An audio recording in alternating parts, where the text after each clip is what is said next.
30 years ago, the case of the Central Park Five shook New York City to its core. Today, it stands as a cautionary tale of injustice, as Maurice Dubois explains. Kevin Richardson, 44 years old. Corey Wise. Raymond Santana. Yusuf Salam, 45 years old. Antron McCray. 5 men, connected in a way few of us could ever imagine. Is there a day or a week or a month that goes by when you don't think about the whole episode that brought you together? It's every day, constantly. Probably my second or third thought. Even our conversations is different. It's not normal. Our conversation would be about prison, how we had to survive in prison. You've just met the Central Park Five, a name they came to share 30 years ago after a young white woman named Trisha Miley went for a jog in New York's Central Park. It was a brutal attack on a 28-year-old woman jogger. She was dragged down the bushes where she was beaten and sexually assaulted. The attack was an outrage and became a media sensation. Investigators quickly focused on a group of black and Hispanic boys who were in the park that night. Police say the gang of attackers was actually just half of a wolf pack of some 33 kids that committed some 7 other muggings earlier that night. We are announcing the arrests of 4 males, all between 14 and 15 years of age. Let him through. Eventually, the 5 teenagers were tried, convicted, and imprisoned for the crime they maintained they did not do. All we need is for one to tie this whole thing together. The story of how the boys were charged and years later cleared of that notorious crime is the subject of a new Netflix miniseries by the Oscar-nominated writer-director Ava DuVernay. What was your starting point for this story? My goal was to humanize boys and now men who are widely regarded as criminals, and in doing that, to invite the audience to reinterrogate everyone that they define as a criminal.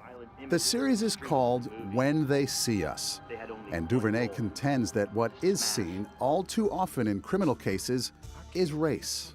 I'm asking the question to everyone, what do you see when you see black boys? And that's a painful answer because I know what the answer is for many people. It's exactly what these boys were called, wolf pack, animals, criminals. So much so that they could be tossed aside on a case that was made from a complete lie. Kevin, Antron and Raymond saw you messing around with a lady. Who said that? In the series, as in life, only 2 of the 5 teenagers even knew each other. But during interrogation, they say police coerced them to create stories implicating one another. Who are you talking about? The lady in the park!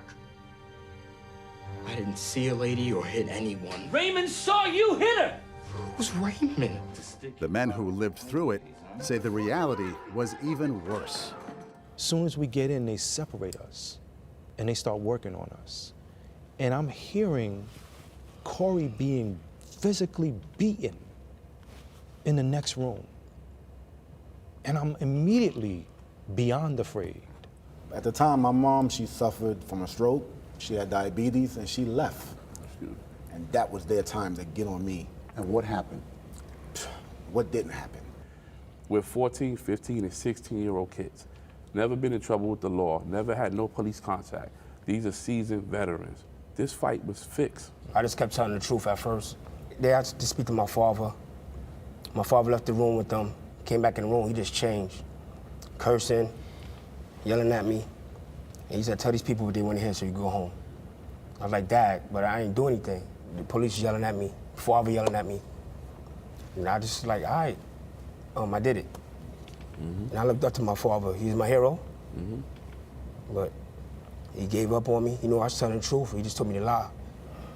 Did you ever make peace with your father? No. Didn't want to. My life is ruined. Why should I? He's a coward. Let me tell you right now, Corey, okay? This is very, very serious. None of the 5 ever admitted to committing the rape, but they did confess to being there. You know that other people say that you did. I know I didn't. They blamed each other, damning admissions, even in the absence of physical evidence. No blood on their clothing. The semen doesn't match. The DNA tests come back negative. There's nothing that links these boys to the crime. All were found guilty. 4 of the 5 served about 7-year sentences as juveniles, refusing early parole because it required admitting guilt. But the oldest of the group, Corey Wise, served time as an adult. In his 13th year in prison, Wise had a chance encounter with another inmate that would change the lives of all the men convicted of the rape.